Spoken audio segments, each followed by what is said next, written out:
Los Santos Customs is a little bit different than the competition.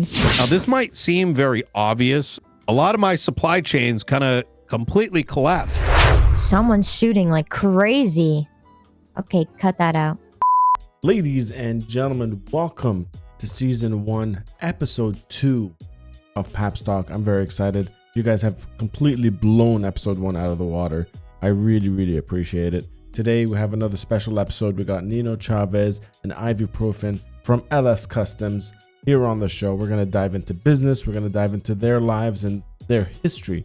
But before we do, speaking of LS Customs, our first sponsor of the day. Attention all road warriors.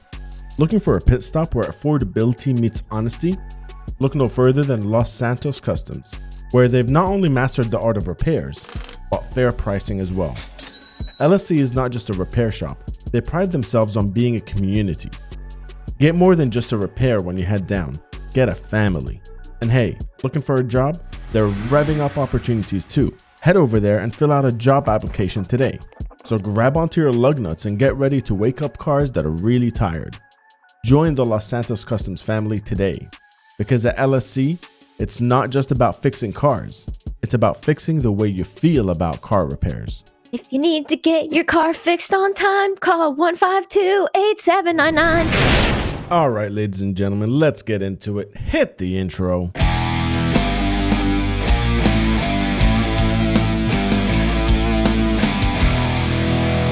Nino, Ivy, welcome to the show, my friends. Thank you for having us. Thank you. You know, it's tradition around here. I kind of gave a little bit of intro before the intro hit. But it is tradition around here for you guys to introduce yourselves to the listeners, starting with Mr. Chavez. Who are you? My name is Nino Chavez, and I'm the general manager at Los Santos Customs on Casa Way. And Ivy? My name is Ivy Profen, and I work for Nino at Los Santos Customs on Casa Way. Hell yeah. With every intro, as always, everybody kind of gravitates towards what they do and not who they are. And this is the kind of place where I really want to get to know the people behind the businesses. So before we dive into anything else, starting with Mr. Chavez, tell us a little bit about yourself. Tell us a little bit about your history. Well, I've been living in Los Santos for off and on for the past 10 years roughly. And recently with this massive economic collapse, I sort of saw an opportunity to help rebuild, not just the people that I have kept good company with, but also be a contributor to the city as a whole. And Ms. Profen? I think that cars deserve to be fixed, and we do it really well. Absolutely. Have you been living in Los Santos for quite some time? Maybe. Yeah, absolutely. I wanted to also ask both of you guys about after kind of the shit hit the fan, pardon my French, in about 5 years ago, and the chaos that ensued after that. How was it for you guys, generally speaking? Is there anything you can tell us about that period of time where everybody felt like they were struggling? Starting with Mr. Chavez. I've been an investor and a business owner for many years now. Some businesses of which were operating under Los Santos, and other investments that I was making overseas. After most of my investments in biotech ended up collapsing due to sanguine war, the COVID, a lot of my supply chains kind of completely collapsed. So just like many others who have very similar stories to share across Los Santos, I had to start from rock bottom. Obviously, there was a lot of opportunity that the state provided. I myself started with tow, eventually got into mechanic work, and I saw an opportunity to build something special, which ultimately became Los Santos Customs, which is not just a repair shop and a roadside assistance service. It's a community built of towers, mechanics, dispatchers, and a slew of other individuals that want to make more than what is available to folks today. And we'll dive into that community because I have my own thoughts about what you guys are building as well in just a little bit. But Ms. Profen, would you say that would be the same for you? It could be. I think that all of the stuff that Nino said made sense, and I agree. For me personally, it was kind of the same. And what I decided was to kind of try to figure out what my skill sets were and what I enjoyed doing, and try to see if I can make a living off doing what I enjoy. Since we hit rock bottom, you know, there's nowhere else to go. And, you know, talking to people, making music, that kind of stuff was my entire world. So I thought maybe something like a podcast would be the way to go. But for you guys, as Ms. Profen said, you gravitate towards cars and automobiles in general. Can you give us a little bit of background, Ms. Profen, on your love for cars? Sure thing. I think that, you know, a car is a very important motive of transportation. I think that, you know, sometimes we, you know, get a little messed up and maybe there's a fucky wucky, excuse my French, and your car gets tired. But it's a really good thing that Nino works at Los Santos Customs, because they can fix that. Yeah, absolutely. And Mr. Chavez, I did want to ask, because I got a comment the other day when I was telling somebody that we're trying to start this media production house where we focus on podcasts. We have Papstalk for now, but we might expand, have people have different segments and different shows. And the guy I was talking to just went, "Why? Why are you trying so hard? Why are you doing this?" So it kind of took me by surprise, because I just thought, why, you know, the opportunity presented itself, and I thought this would be a good way to bring value to the people, and a good way to kind of showcase our collective talent here at Papstalk. But the same question, I want to apply that and ask you guys the same question. Like you said, you know, you started on tow. There's a lot of opportunities that the government provides. Starting an independent business is an uphill battle, to say the least. Why? What drove you to do that, Mr. Chavez? What drove me is really the community itself. I'm very thankful for the opportunities that the state has given. However, I think the state wants more than just individuals filling in the various slots that help make the gears of the city turn. They also need folks that can take some of these resources they're providing and build up more from that. Not only does it help generate jobs, but it also allows for a diversity of individual talents to be able to blossom from there. Take Ivy, for example. I met Ivy over at Senior Buns, and I could have said, yeah, you know, well, she's not a mechanic, so why even take interest?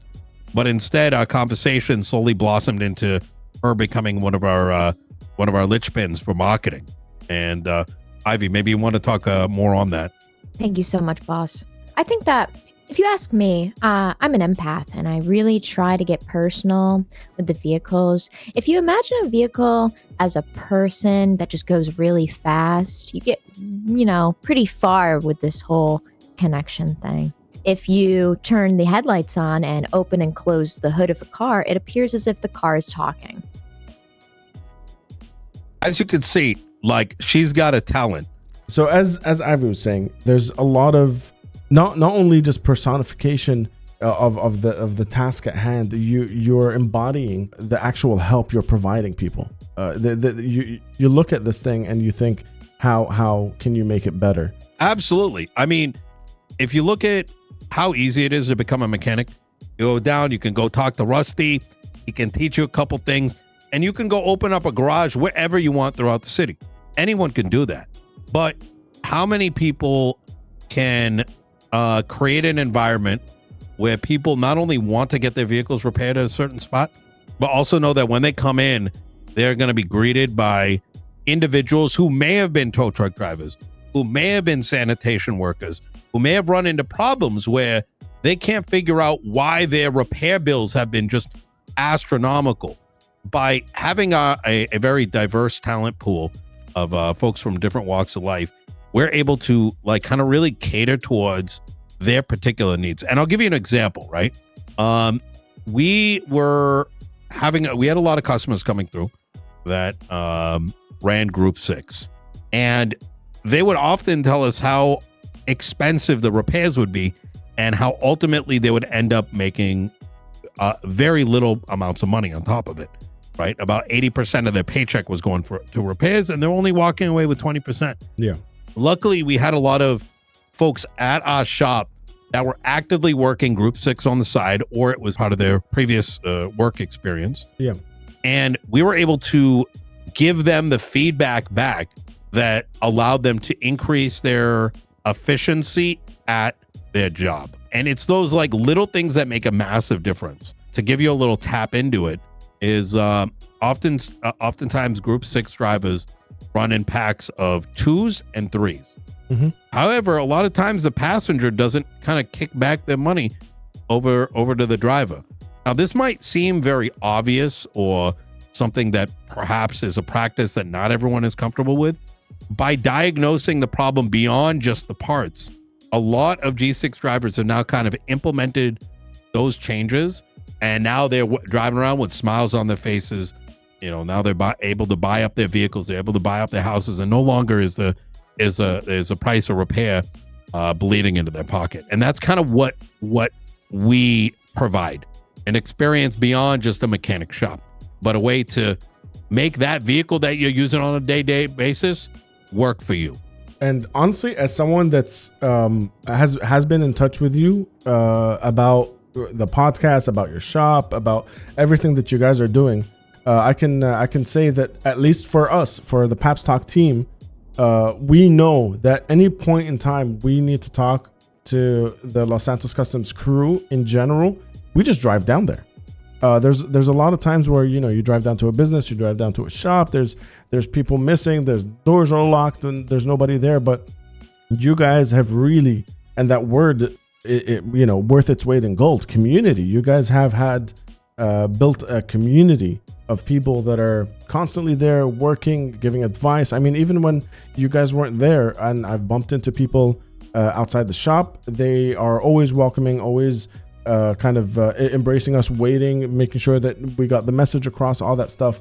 How did you filter through all the people that, you know, there's millions doing tow, there's millions that want to be mechanics? Do you have an instinct about the people you work with, or is it trial and error? How did you guys build the community so far? Everyone deserves the right to have a job, and everyone can be a mechanic if they wanted to. They just have to try it. From the very onset, the entire motto behind Los Santos Customs has been community driven, as you've said. And the meaning behind community is going beyond the shop. Now, what does that mean? It means when I'm running tow, my goal is not only going and waiting until I get a phone call, but going out there and seeing if there's anybody that I can assist. If I see someone from the lumber union busted on the side of the road, I could wait for a phone call for them, or I could pull over and ask them if they need any help. And I think what I've described right there is kind of the heart of what we expect from everyone within our shop. And what that's allowed us to do, really, is get to know a lot of people throughout the entire city. G6 drivers, tow drivers, people from the lumber union, people from the sanitation union. And because we're always sort of tapped in with folks and building genuine relationships with them, that has allowed a sort of a synergy to kind of get created. Now, it's from that synergy and from that same methodology by which we're attracting a growing customer base, we're also growing our employee base.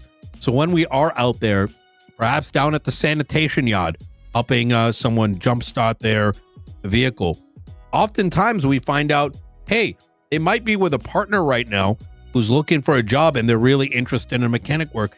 And that interaction between, let's say, that roadside assistance driver and that passenger, just from that conversation, may attract them back. So we're not going out and just putting simple yellow page ads. We're pulling from the pool of individuals we're interacting with on a daily basis. And I think that formula alone has kind of brought a lot of these folks in. And we are quite strict too, mind you.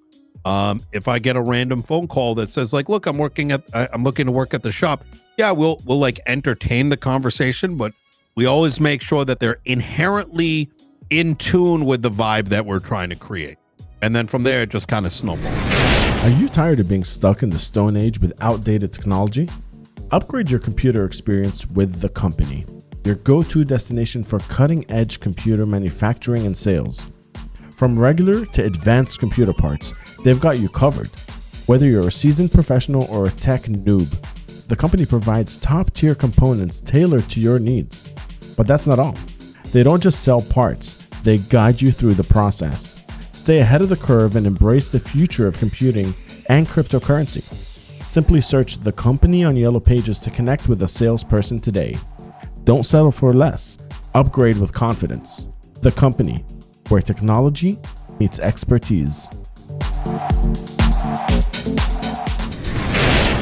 Well, you were one of the very first people that we spoke to when we saw that Los Santos Customs was opening up. And one of the very first things that you told me is, you know what, roll with episode 1 first. Let me see some quality first, and then we'll sit down. So there is a quality control system, I feel, that was built into a little bit of everything that you approach. Would you say that's fair? Absolutely. The most valuable employees are going to be the ones that feel like they are invested in the shop and in the vision. And that means we have to do our part to invest in them, and then they're going to want to invest back. And I think that's sort of what happened between you and me as well. To flip the coin, not to try and stir up anything, but I wanted to talk a little bit about competition, because like you said, there are a lot of mechanics, there are a lot of tow truck drivers, there are even other auto repair shops. And what does competition mean to you? I think that Los Santos Customs is a little bit different than the competition because of the venue space. I personally would not have my birthday party anywhere else. Like Nino said, it is more about building a family from the community. In my words, if I were to have a birthday party at the shop, I would use jumper cables as the streamers and motor oil for the slip inside. I think competition is healthy, and it's a necessary factor for a thriving new economy. Without competition, you can't really improve yourself. I mean, if say there was a monopoly somewhere, right? That monopoly and their business practices would remain utterly stagnant. And so for me, I've been very much welcoming the competition. I don't really think there's really any negatives to any of the growing competition, and because ultimately I think things are going to become a matter of survival of the fittest, and it's not going to be just based on pricing, which is where the mind will think is the only thing. I think it's about what kind of experience do you bring to the table, and I think each shop is going to bring a different experience. I think it's so in short, I think the competition is good, really, and if anything, it has helped us improve our way of doing things. This is that's absolutely incredible. We even believe that in the company here, Papstalk. We have heard of other podcasts and things that are brewing, and if nothing else, it only drove us to make sure that our quality to the best of our abilities. But like you said, at the same time, if somebody wants to hear another podcast that's maybe a little more comedic or a little, whatever it is, I'm looking forward to sharing the space with other people for sure. Now, you mentioned, it's not just about prices briefly, and without leaking too much, I remember one of the very first times we met, you guys were discussing something about parts and prices and things like that in the shop. Just being a fly on the wall that day, I felt like there's a ton of things that people might not even consider when it comes to just what goes into running a shop like that, and the prices and the way you guys broke it down. And there was a million things that you guys talked about in the span of like a minute when I was just waiting around. What are some of the struggles you guys face that the general Joe in the street might not know about opening up Los Santos Customs? Absolutely.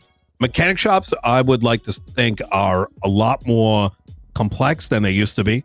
Fluctuating prices of materials, inventory management, making sure that mechanics have parts, all of these things in and of themselves become significantly more difficult the more you scale.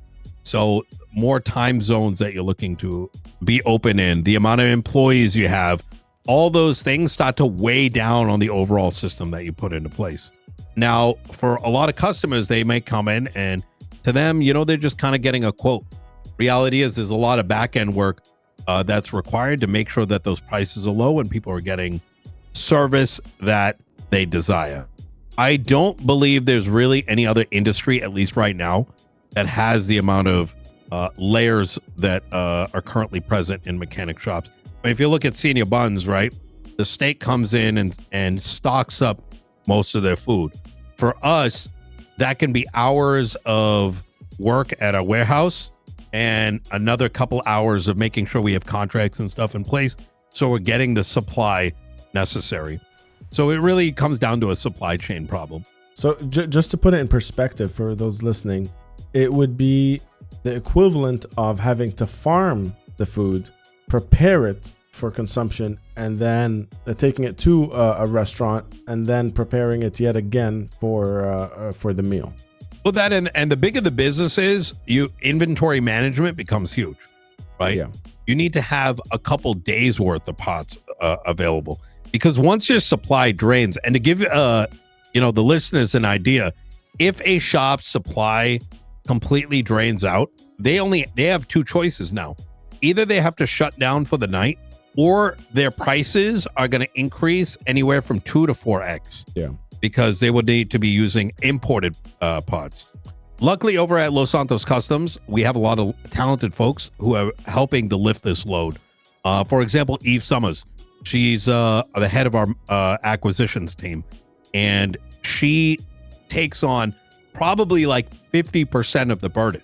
Because of her, a lot of our supply is in a really great spot. And then we have folks like Courtney and Donnie who are taking up positions where they're overseeing the mechanics or overseeing the tow. And by kind of spreading that responsibility around, it allows those fantastic people not only to blossom themselves and feel ownership over the business, but it allows them to really hone in and focus on the problem that they're looking to solve. And I think that's a big part about scalability as well. That word shows up again. Basically what you're describing is community. Absolutely.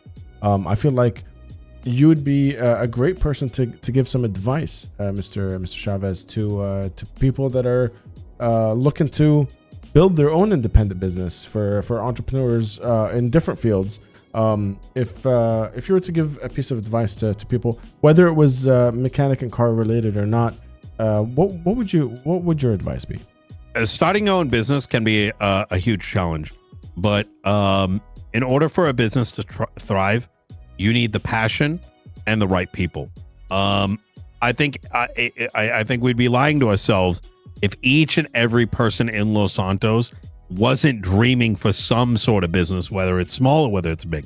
But I don't think everyone is going to have the passion and the drive that is necessary. So if you are someone looking to start a business, ask yourself the question, are you ready to go through the pain and suffering and the trials and tribulations that will be necessary?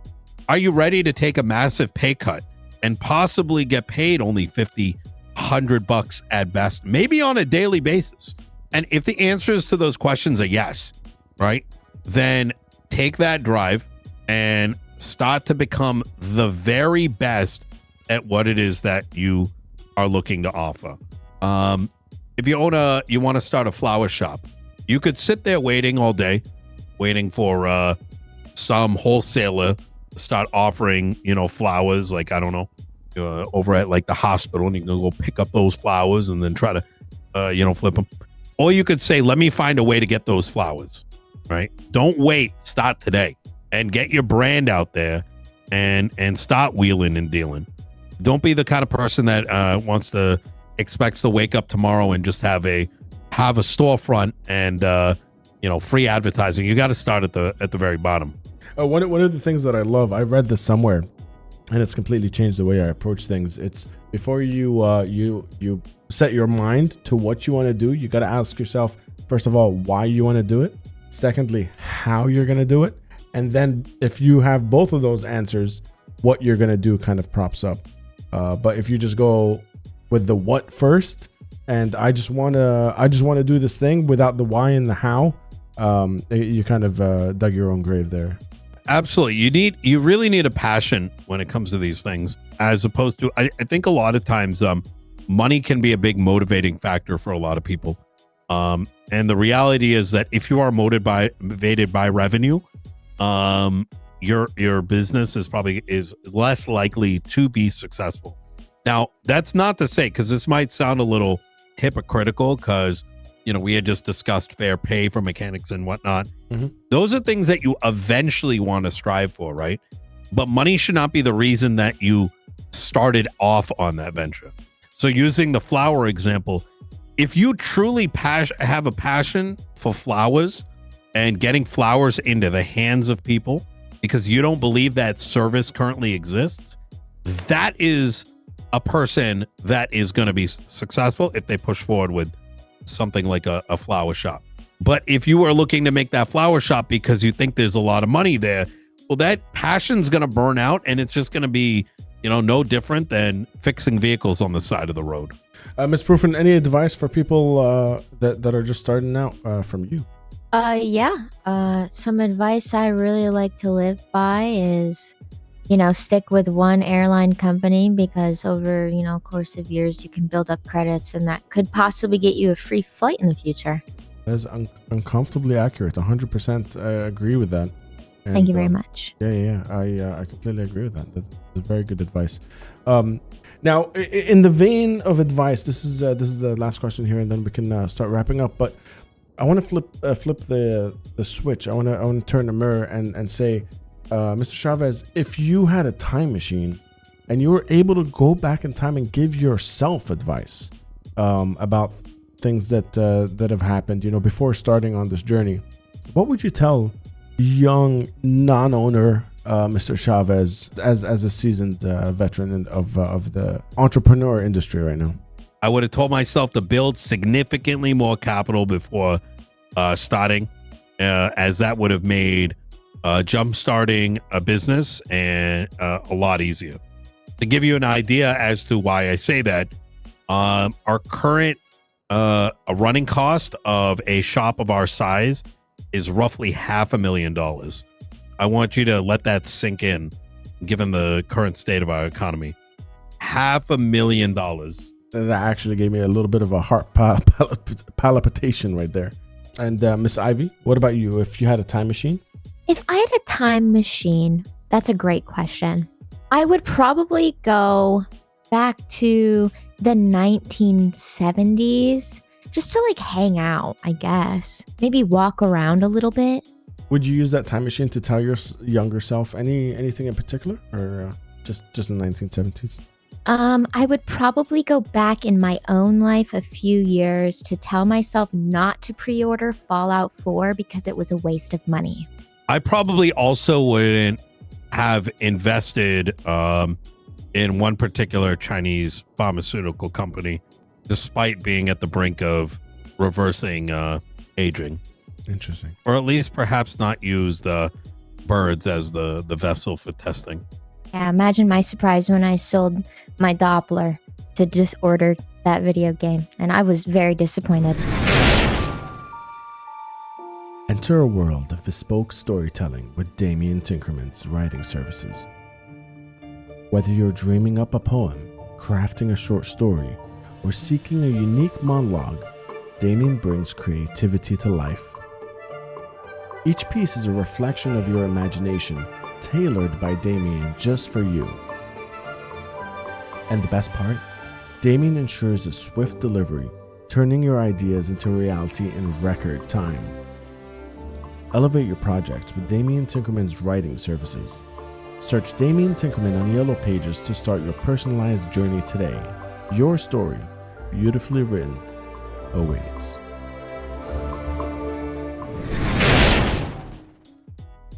I do really appreciate the fact that you guys can sit down with us and have this conversation. Time is money, and time is building. So first of all, I just want to say thank you on behalf of Papstalk team.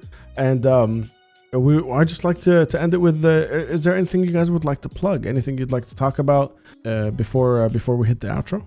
If you're out there looking to start a business, just do it. Don't wait. Don't wait for tomorrow. Don't wait for a week from now. Just start it. Let's see where it goes. What's the worst that happens? If you need to get your car fixed on time, call 152-8799. Thank you. Thank you very much. Thank you very much. And with that being said, ladies and gentlemen, that is a wrap on season 1, episode 2 of Paps Talk. Hit that Don't outro. buy the pizza from the convenience store. It made me sick. Hit the outro.